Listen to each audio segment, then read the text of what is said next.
So everyone is on mute now. That's fine as well, because otherwise I wanted to start actually asking how much you know about mindfulness, why you're here, and why you're interested. So maybe we can start with that, maybe as a little bit of an icebreaker, especially since we're not that many. It's might be quite nice to share. Yeah. Okay, I'll start. Yeah. I know nothing about it other than I'm hoping it might help me relax, and I know nothing about it, never done it before. Yeah. So just interested in what might be involved. Okay. Yeah, I mean, same with me. I mean, I've done yoga before, which I suppose is a kind of mindfulness. So, and yeah, I mean, I like anything to do with this, anything that sort of puts you in charge of yourself and relaxes you. I'm all for it. Yeah, good for the mind and good for the body as well. Yeah. So I did I used to have the Headspace app and used that quite a lot for a while, and sort of got into the habit of doing sort of 10 minutes, 15 minutes every morning, but I've sort of got out the habit. So I'm hoping that I might get kicked back into some kind of good habit. Okay.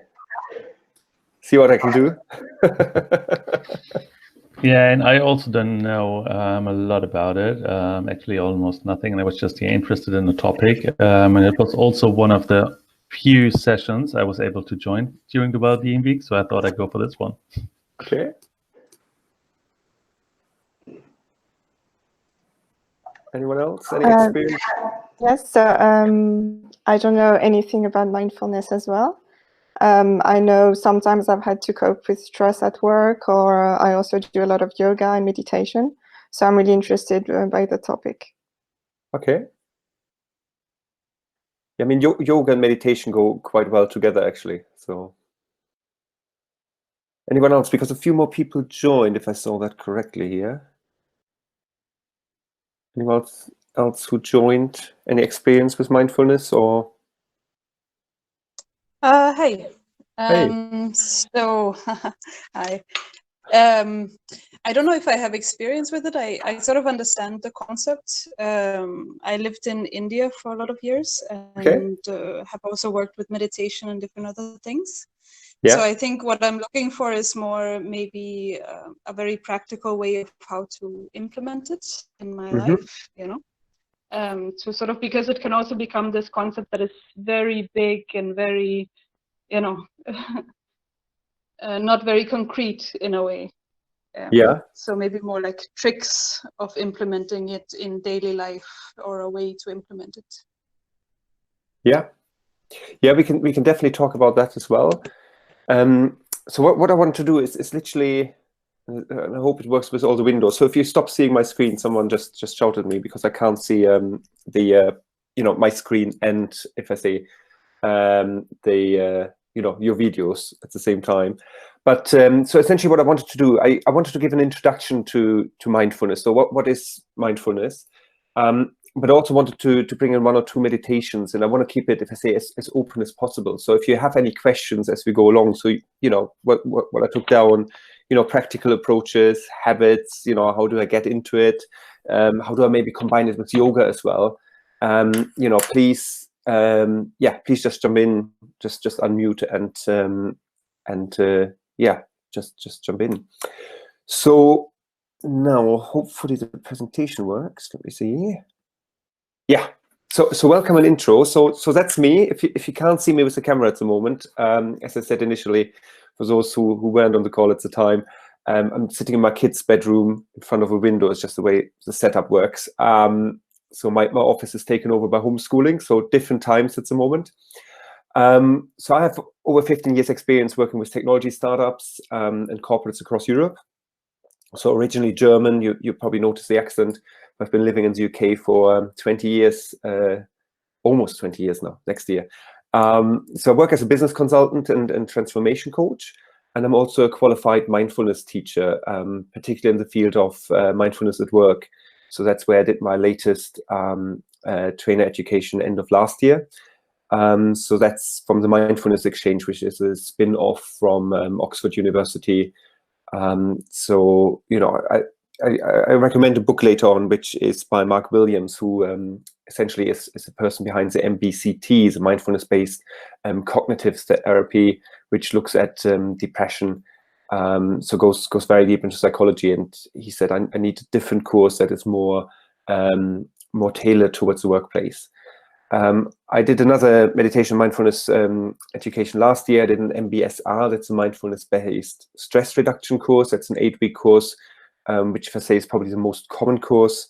I mentioned that again later on when I talk about John Kabat-Zinn, who's one of the, if I say, the godfathers of mindfulness almost, and a yoga teacher as well. So we can talk about him later on.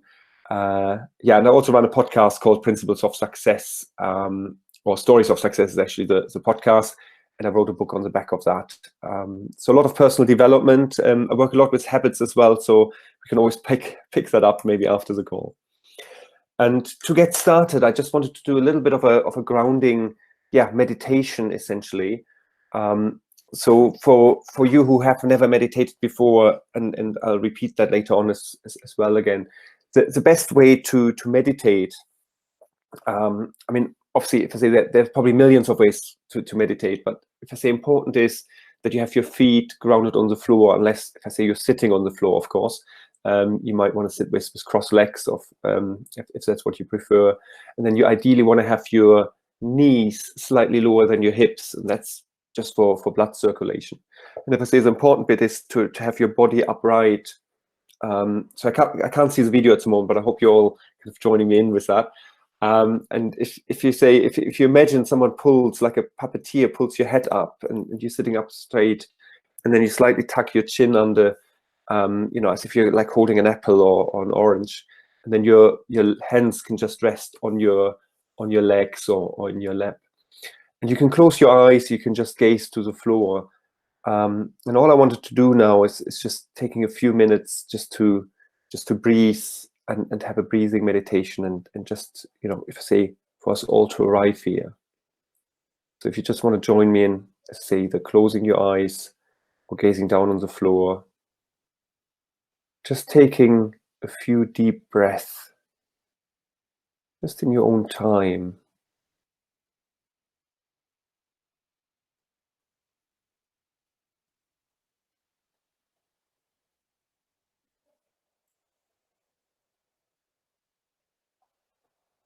Just taking a deep breath in and breathing out.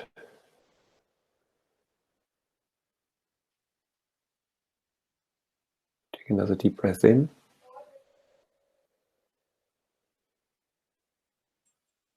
And breathing out. And I want you to continue to breathe, obviously. For obvious reasons, we all need to breathe. And just focus on your breathing.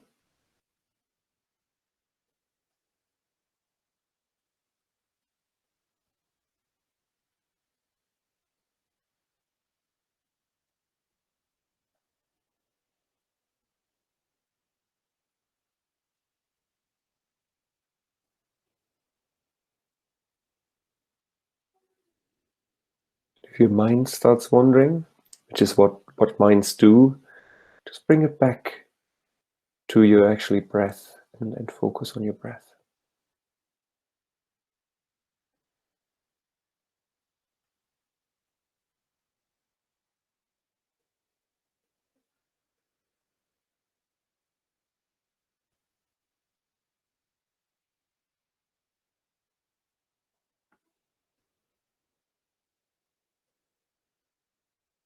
And whenever you're ready, just open your eyes again and bring your attention back to the room. So how did that feel?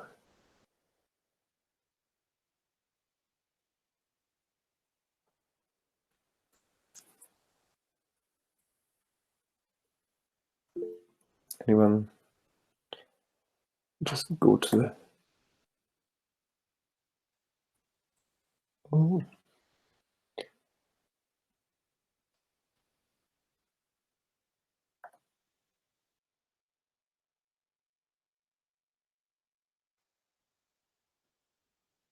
can't see your comments, so if you want to unmute, so I don't know where. Trying to find my screen for the Hangout. I said relaxing. Relaxing, yeah.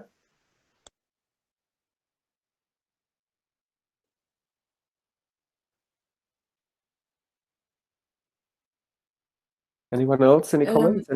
Yeah, sorry, I'm trying to find my mute button. The screen keeps changing. Yeah, it was good. I could easily fall asleep already. Okay. Yeah, same here, really relaxing. And that was, maybe a minute or two of breathing only, right? Yeah, closing my eyes helped. Yeah.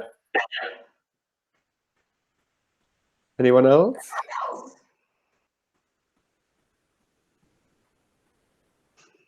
Yes, I felt like I could concentrate more also. Yeah.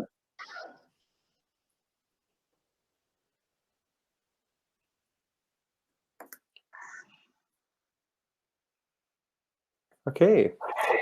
Since as I say, I can't see the videos. I can't seem to get that up. So I just continue with the introduction. As I say, if you have any questions, just jump in. So meditation. So if you all could go back on mute, so I don't have an echo, that would be great. But of course, unmute if you have any questions. So the being and doing mode. So the reason I bring that up. So mindfulness is, if I say on the one hand, it's meditation. So it's, if I say, similar to the breathing exercise we've just done, but it's also about breaking unconscious habits. And I put this little comic or character up there with a Buddhist monk. And the reason I put that up actually is because it's, whilst someone said earlier you've been to India. Obviously, there's Buddhism, there's Hinduism in India. Meditation, mindfulness doesn't have to be a religious background. So you don't have to have a religion in order to be mindful or meditate. And that's often, if I say, a perception, which although I think, over the last couple of years, it has improved a lot. And this, if I say this workshop, this introduction is definitely not, with any religious intent whatsoever, but it's more about what can mindfulness do, if I say for you in everyday life, in particular now. Obviously, one of the reasons we put that workshop on now is, in times of stress and anxiety around the COVID-19, the corona virus, pandemic crisis. So the being mode it's a different way of relating to the world, shifting in perspective, freedom, and being mindful. So this is being consciously aware of what you're doing, if I say day to day, being mindful of your actions, of other people's action. Some of you might have come across the concept of emotional intelligence. I refer back to that later on, which is, being aware of your own emotions and other people's emotions. While the doing mode is more the autopilot. It's being trapped in this day-to-day routine of, just, if I say, doing things as you would normally do them. And if I say my most favorite example actually of breaking out of this autopilot through mindfulness and getting into the being mode, from the doing into the being mode, is for anyone, of course, who drives and drives a stick shift. We all learned how to drive, and it took us quite a long time, and most of us now automatically change gears, press the clutch, etc. And taking that example and breaking it down. So I did that the other day actually for my children, because they asked me, so how do you actually drive a car? And I described every moment where I said, oh, you press down the clutch with your left foot, you're changing gears from 1 to 2 to 3, whatever, and breaking down this autopilot and actually realizing, oh, this is what I automatically do. And you can do that for any habits or routines and almost unravel what has been automated. And that's where, for me, mindfulness comes in a day-to-day life. As I say, my courses are all focused on the workplace, and we often have that in the workplace as well, where another good example is if I say the typical email. You get this email which really stresses you out, really aggravates you. And instead of going like, oh, just park this email, I look at it tomorrow, I sleep on it, you hack in this response, really angry, and just send and reply to all, and the CEO gets it and everyone's upset, and actually there were no bad intentions. It's just, you know, an interpretation or whatever the case might be. And taking this step back and, you know, breaking out of this doing mode and you know, going into the being mode and being mindful of what you're actually doing day to day, but then also, if I say, particularly in the now. In terms of the corona pandemic and COVID-19, I put if I say five bullet points together the end of last week, and I shared them on social media.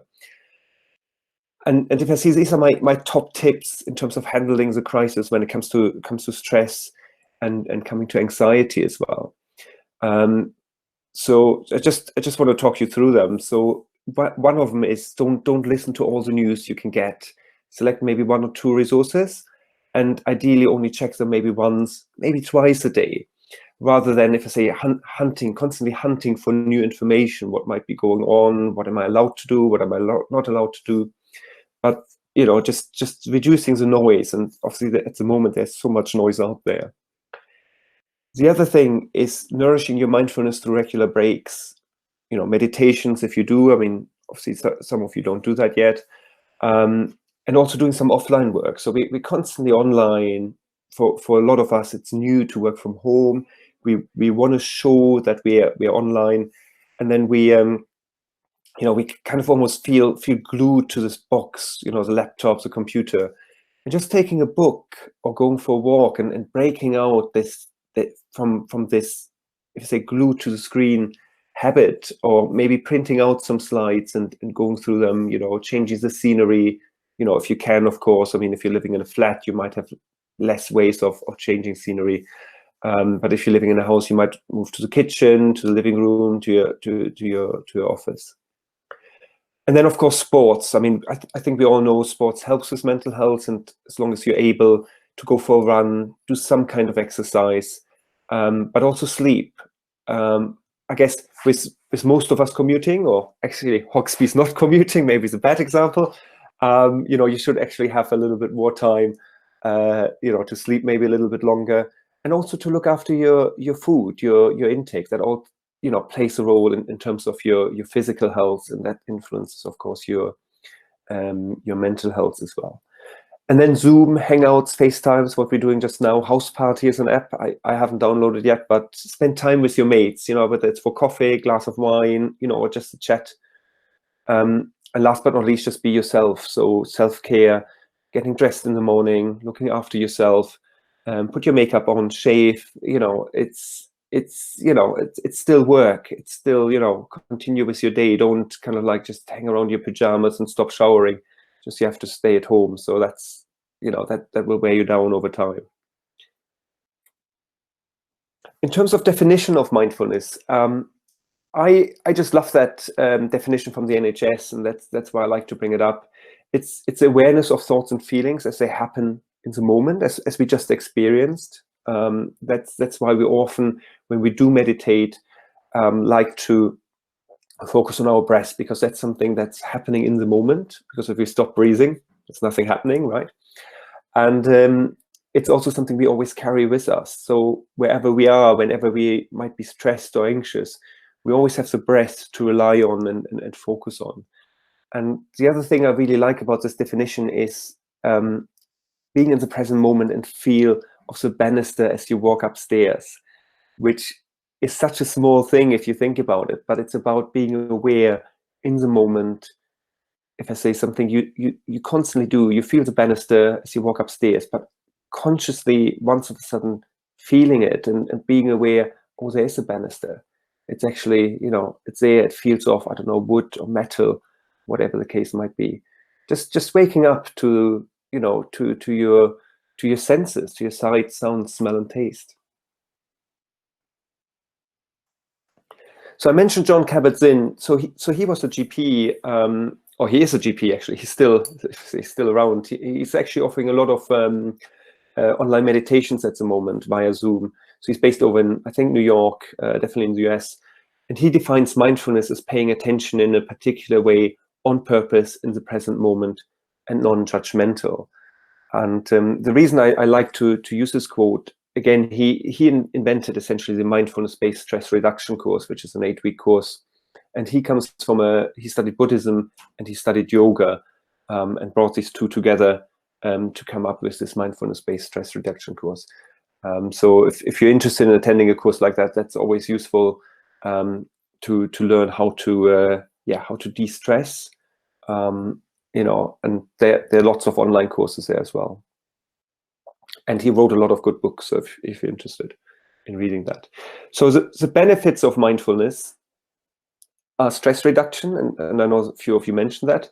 The reduction of worrying, rumination, and emotional reactivity. What I mentioned with the emails would be a typical example.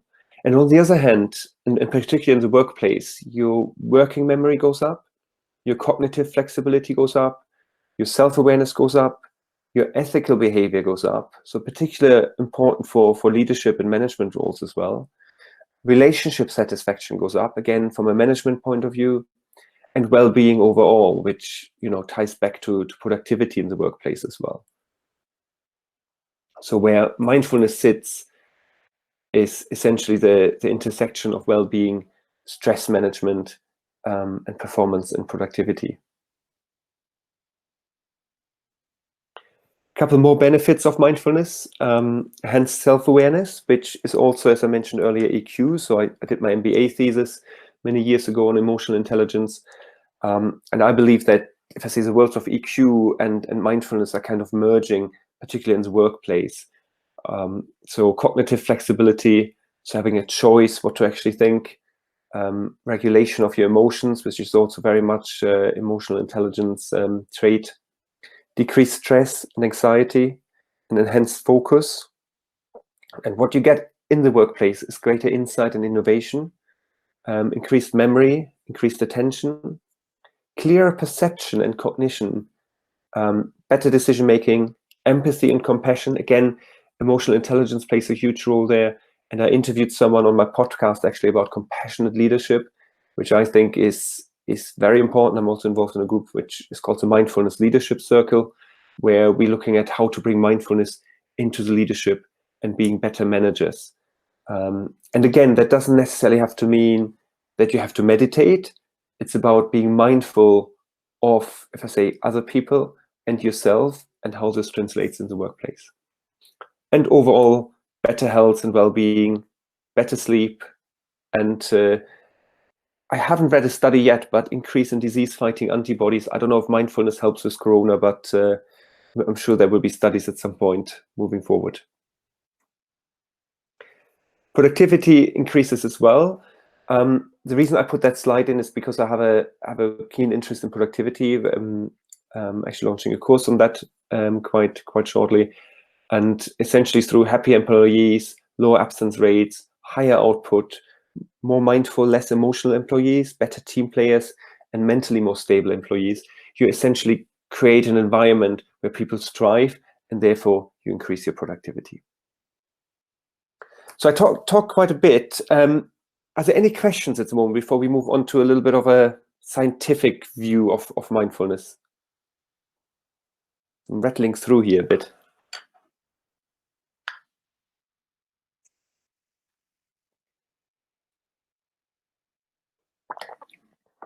So from the silence, I assume there are no questions.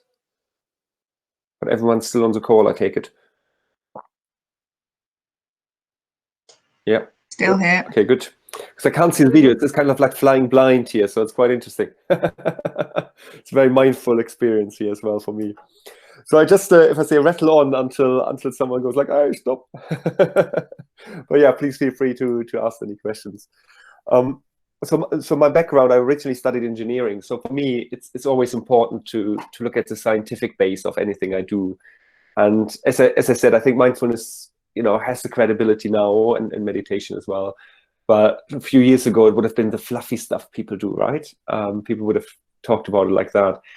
So I always like to bring in, if I introduce mindfulness, a little bit of science. So the brain behind, if I say it's the brain behind mindfulness, our brain. And I found this, if I say, nice drawing. Hence, I have these 4 areas, which I, kind of want to introduce if you're not familiar with it yet. So one is the prefrontal cortex, which is essentially our executive control center. So, you know, it's about being calm and listen, plan, and reason. And when you really stress out about things, and particularly continuous stress, it actually shrinks the cortex, whilst meditation counteracts it and actually grows the prefrontal cortex. And I believe there has been some studies on Buddhist monks actually, which you know, if I say after they died, they examined their brains and they found that the prefrontal cortex is like, I don't know, whatever percentage bigger than, you know, if I say a normal person. So definitely, you know, very scientifically grounded. What you also get is a higher brain function, such as awareness, which, you know, ties in with emotional intelligence, concentration, which again ties in with productivity, and decision making as well. And that's where it comes back to leadership and management as well. We then have what is called the hippocampus. So that's our learning, our memory, emotional regulation. And again, meditation increases the thickness of the hippocampus, which means we're better to, yeah, regulate our emotions, as I said originally. We then have the amygdala, the flight-fight response or fight-flight response, and meditation makes the amygdala actually shrink. So you have less of a fight-flight response. So you're more balanced, if you like. And we talk about the flight-fight response in a minute again as well. And the anterior cingulate cortex is part of the limbic lobe, so it's the processing part of the brain. And again, it increases with meditation as well. So these are more, if I say, the science behind it. And if we're looking at brain training, and you're seeing a nice yoga there is a body-mind connection. I mean, when I do my 6-week course, we do a whole session just on body-mind connection. But there has been studies, again, in terms of the baseline towards the meditation function. So I don't know how many weeks were in between, 6 or 8 weeks of course. And you see that things have been changing in the functioning of the brain, where you see after meditating, and meditation kicked in, you know, the brain has changed, and that's for the better. So there's an indication associated with attention, learning, memory, emotional regulation, perspective, following a mindfulness course. So similar to what I said in the previous slide, but again, there's more scientific research as well. So they've done lots of brain scans and so on. The other, if I say thought, no pun intended here, you are not your thoughts. So if I say particularly in times like now with the virus, and you know, people might feel lonely, they feel, you know, anxious, they feel disconnected to what's going on. You know, your brain might go in overdrive, and we talk about that in a minute as well.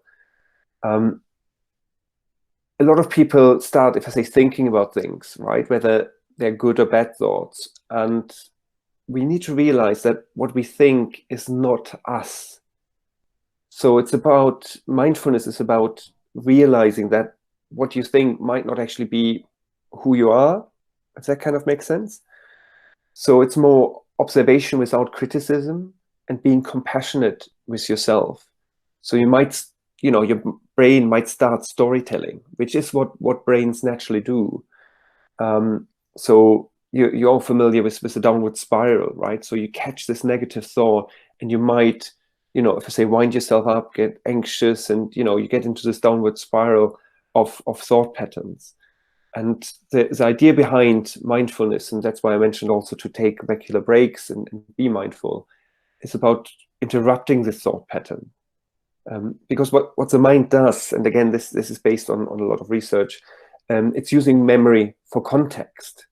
And, you know, you cannot stop those connections. So you can't stop, if I say, the brain looking backwards, but you can stop what happens next. So you can stop it in this moment and stop this train of thought, and start witnessing your own thoughts and your own feelings as they come up, and realize, oh, this is not what's real, right? This is my mind going back, my brain looking at, you know, past bad experience and telling me a story.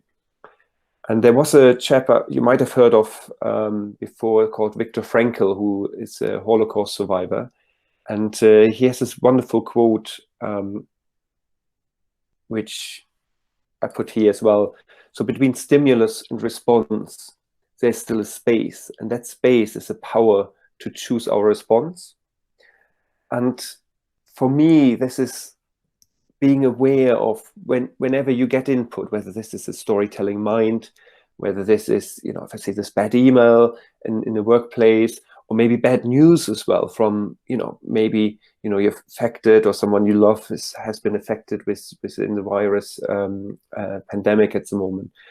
And you realize, oh, you know, there's space to respond, you know, maybe just taking a moment before you know, jump to conclusions or jump to a response.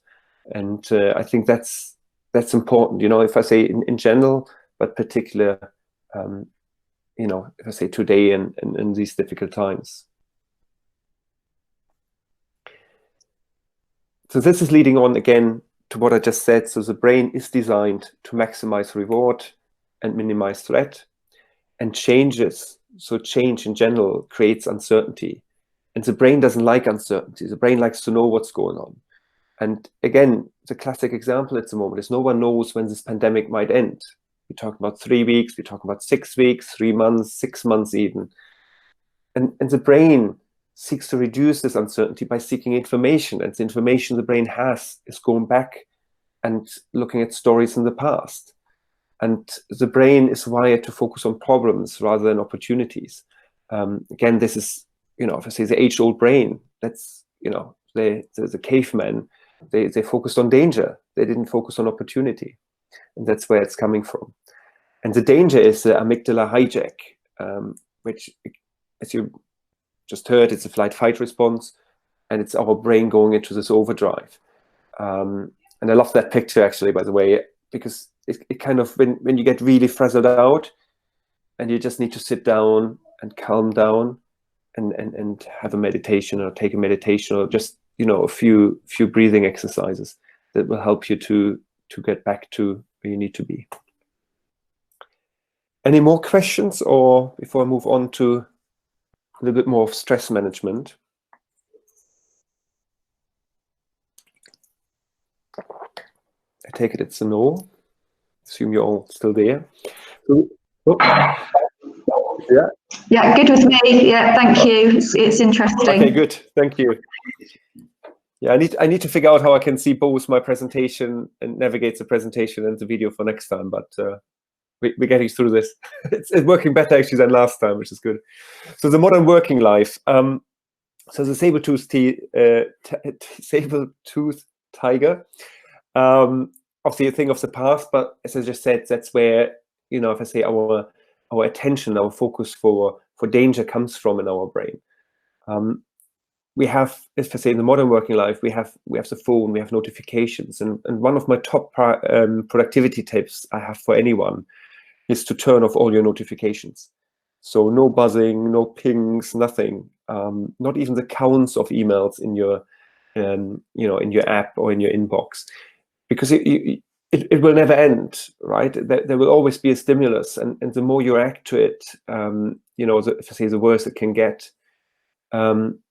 You know, if I say a classic example would be bullying in the workplace, striving or over-striving to be like someone else, having these ideals you're living after. Emails I already mentioned, as I say, they never stop. You know, just crowded spaces, which, yeah, I mean, it's almost nicer to go for a walk at the moment than it was a few weeks ago, because of, you know, there's hardly anyone on the street. You might have a really bad boss. So just a couple of examples here. And I mean, this is a, you know, absence management study from 2011. I think there's been a newer one, but stress always, almost guaranteed, always comes out as the #1 cause of long-term absenteeism. And to combat stress in the workplace is super essential. And a few of you already mentioned that stress is key. And I'm actually tomorrow start a new course with a law firm where stress is very, very high on the agenda. And in particular now in these times, because it's new. There's a new factor that comes into play. So the evolution of stress, and if I say I find it interesting, you all know this, but being consciously aware of it is, I think, again, will help you. So stress started in the savannah millions of years ago. So there's a zebra grazing, happy, nothing comes in its way. And then there comes the lion, right? And you have this flight or fight response. And usually if you're a zebra, you wouldn't fight with a lion. So you fight, your stress hormones kick in, everything else gets shut down. It's all about running away from the lion. And if you succeed, and in this case, the zebra did, you go back to grazing, right? And that's, if I say, how stress evolved. And that's what stress is, essentially, right? You have a stressful situation, it's done, you're going back to grazing. But as I obviously just pointed out as well in the slides before, that's not the case anymore in today's world, because this coming down is not happening anymore. It's solely now, you have this flight, and just as you go back to grazing, you have another flight or another fight you have to do. And whether that's another email coming in from your boss, or it's another notification, or it's another meeting you have to attend. And there's this constant stress. And that's what we need to break down. And go like, oh, actually, I take 10, 15 minutes and I just focus on myself. And I have a meditation that we're doing one more meditation, which for me is kind of like a go-to meditation. And if I say, if you don't take anything else away, it used to be called the 3-minute breathing space, but it can be a 3-step breathing space. So it can be 3 minutes, 30 minutes, can be 30 seconds if you want, and just to, as a go-to meditation. But for someone like myself who works in the data space, I absolutely love this quote. And I say that in every presentation, so I need to actually do it. I need to look up if there's a newer quote from him. But in 2010, so 10 years ago, if you don't know him, Eric Schmidt, he used to be the CEO of Google. He said every 2 days, so that's in 2010, we create as much information as we did from the dawn of civilization until 2003. Which suggests to me it's probably now every day or even a shorter period of time. But what it nicely shows is that there's so much information, so much data flowing around, and so many, if I say, pings, emails, meetings, and distractions going on. Our brain can't cope with that, not in the long run. And so we have to have mechanisms to actually de-stress and deal with these distractions. And so my question now is, so it becomes a little bit more interactive, even if I can't see you, but it's how much percent, or how many percent do you think is spent of the time of your day for the mind wandering, so not being concentrating? How much do you think it is?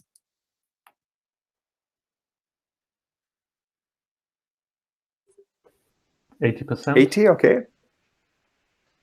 Yeah, I'd say quite a lot, because you rarely just focus on one thing. So you've got about a gazillion, well, I have about a gazillion things going around in my head at the same time. Yeah. Anyone else wants to give a guess? I think maybe it would also vary a little bit, like from person to person, how maybe also your work, because a lot of my work is very focused. So I spend a lot of my time at least trying to keep focused, because otherwise I have to keep a really fast pace. Yeah. But yeah, I would also say it would be above 50%, definitely. Okay. That's actually a very good guess. So the average is actually 46.9%. And again, that's a study from 2010, but you could say actually 50% sounds about right. So if you could imagine that if you improve that even by 10%, 20%, and if I say luckily it's not as high as 80%, how your output, your productivity goes up. Because 50% of your time, that's quite a lot in terms of being distracted and your mind wandering. So as promised, that is the 3-step breathing space. So I'm just going to quickly talk you through, and then I guide you through again. So the idea behind the 3-step breathing space, as I say, it's a go-to meditation for me and a lot of people I know. And it's something you can do, if I say, at work, at home. I also do that with my children if they're getting too distracted. And it's just a nice go-to meditation. And the reason I put this visual hourglass there, it's because we're starting, if I say, with 3 steps, being the first step, being very non-judgmental self-awareness and self-acceptance, which means we, I say, open up our minds and kind of processing what's going on at the moment in our minds. And then we're bringing the concentration down to body sensation and internal narrative, and really focusing on our breathing. And then we open our mind up again to relaxed awareness of body state and the next task in hand. So I'm gonna guide you through it. So if you want to get into your meditation pose again, as I said earlier, so your feet grounded on the floor, your body upright, as I say, a puppeteer pulls up your head. So your spine needs to be straight, your hands relaxing on your legs, on your lap, your chin slightly tucked under, and if you want to close your eyes, you can close your eyes, or if not, just gaze to the floor. Maybe just starting with a couple breaths, deep breath in, and just settling into the meditation.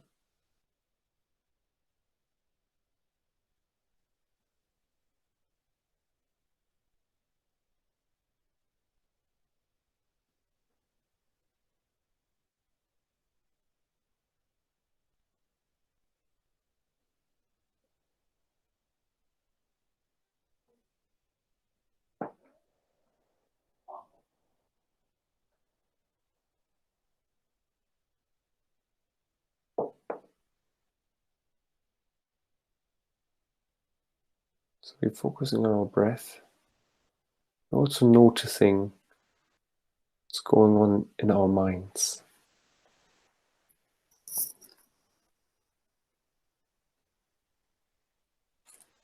We just let the mind, listen to everything that's going on. So if you think of thoughts being like clouds in the sky, and they might just pass through, come to your attention, you acknowledge the thoughts, and then you let them go.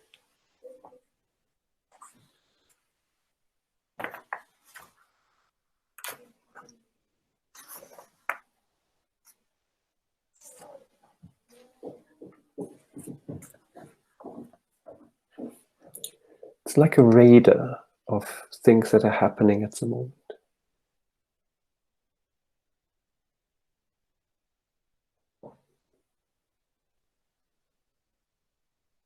Just focus on any sensations you might have in your body, any thoughts, any feelings.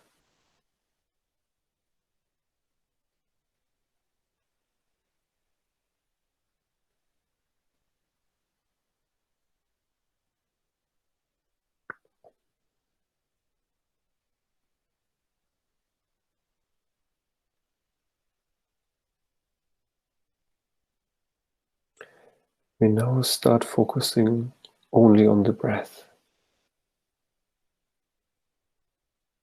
Just focus on the breath. You breathe in, you breathe out.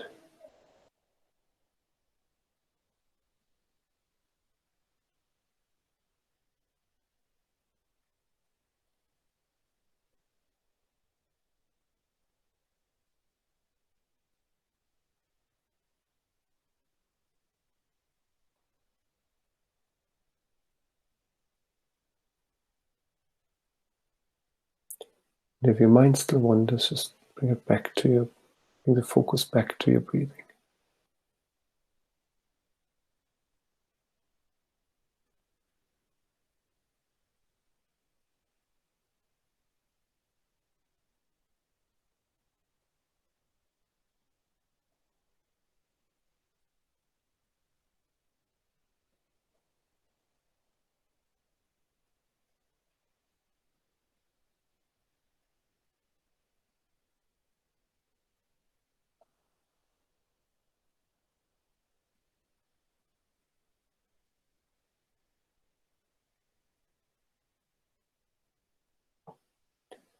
Now bringing back the focus, your whole body, awareness of your body. Any sensations or feelings that you might have.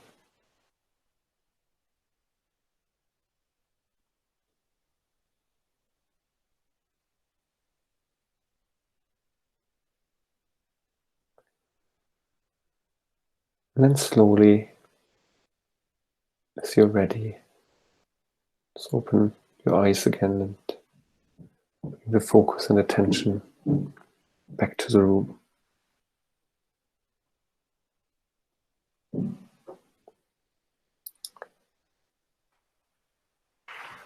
So how was that? It's really, really relaxing. And from the beginning of the session and relaxing there, I felt relaxed through the whole session. Okay. And yeah, it's good. It feels really nice. Thank you. And I'm going to try and do this every day. Okay. Good.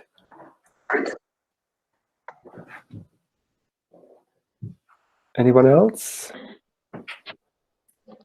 I think what I liked is that it's very, I think sometimes when I think about meditation, it becomes, you sort of almost have this feeling like you need to prepare a lot, you know, you should go somewhere, you should sit, you should, you know, it should be this long thing.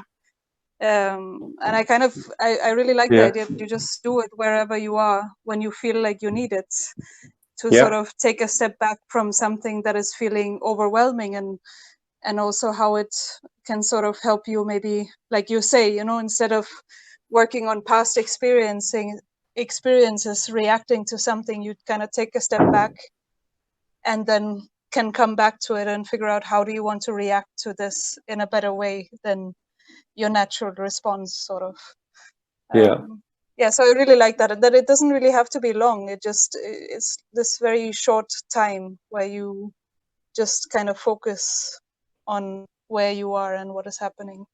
Yeah.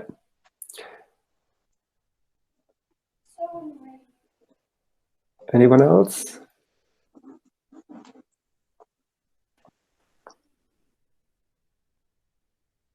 No? Yeah, exactly. I mean, what you just said, I think I mean, for me, it's such an easy tool to have. And, you know, if I say, you know, you can even do it, if I say, sitting at your desk in an office, you know, just gazing at an Excel sheet, right? Pretending you're working. Just take like 30 seconds or so to do that. And if you do that regularly throughout the day, your stress levels just automatically go down. So it's so powerful. Or to your point, right? If you have more time during a lunch break, and some people like to use a multi-phase room, or, you know, I mean, I'm a big believer that more and more companies will have meditation rooms moving forward. It's just such a nice, you know, an easy meditation to just do, if I say, in between, like a snack a little bit.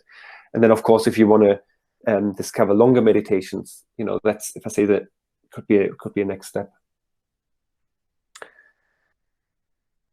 All right, then I'm looking at the time, so we still have about 5 minutes. Still have a few slides left. So this is Amy Cuddy. So if you haven't heard of Amy Cuddy, she talks about a power pose in her TED talk, and, you know, I wish we could go through it together. It's about a 20-minute video. Would be a little bit tricky to go through it. But if you have the time, just watch the video, and she explains how the power pose, so, you know, standing up, you know, putting your chest out, you know, maybe your arms in your hips, it really helps you to get your confidence up on the one hand, and the stress, reduce your stress. And this is because of the testosterone and cortisol levels that are changing after a 2-minute power pose. And I think, and again, if you're in a stressful environment, you know, you might feel anxious, or whatever the case might be. So that could be before an interview, that could be because you had bad news, or whatever the case might be. Just going into that power pose and, you know, literally lift yourself up really helps. And that's where this body-mind connection comes in, what I mentioned earlier, and as a few of you mentioned, in terms of your yoga practice as well. So if you do practice yoga and then you meditate afterwards, it's a different experience than if I say you don't do yoga beforehand. But it's just, you know, and again, I encourage anyone, you know, just try some yoga out or some body exercise and then meditate. Then of course, if you haven't meditated, then you want to start with meditation first, or with yoga first. That's up to you. So just to finish off, I have a few case studies, and I know someone mentioned they're using Headspace. Obviously, there are lots of apps out there.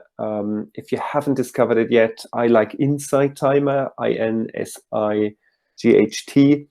I mean, Headspace, I believe, is a subscription model. Insight Timer is free. I have no affiliation with it, but I always recommend it.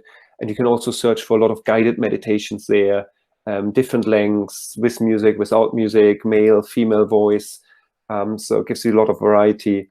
But Headspace, equally, or Calm are really good apps as well. And this is a study with Google and Roche. And again, it just shows a reduction of symptoms of depression by almost 50%, increased positivity, reduced symptoms of anxiety, again by a third, and improved well-being. So if you start searching for case studies and you're interested in case studies and what, you know, how they help, particularly in the workplace, I recommend the Mindfulness Initiative. So this is a case study, and they have loads on their website. It's amazing, where they did essentially a mindfulness leadership program with meditation and the outcomes, and I'll just quickly go through it, and you can read it all in your own time. My questions are different now, and the way I listen and to answers has changed. I now really want to hear what people say, which, you know, sounds normal or how it should be to us, but it's not necessarily for a lot of managers and leaders, unfortunately. And the same is I breathe and think about how to move forward constructively rather than brooding on what I should have done. So a more positive outlook rather than looking back and dwelling on the past and past mistakes potentially. And last but not least, now I make sure the real experts have a voice on the decision. So, you know, valuing other people's opinion, even if they might not have the same rank or might have a lower rank. And again, this is where, you know, compassionate leadership comes in. Just to finish off, the introduction to mindfulness and how work-life balance, of course, can benefit from it. So that's a book by Mark Williams I recommend. It's a self-taught 8-week course, and that's the basis for my 6-week course I'm teaching in organizations.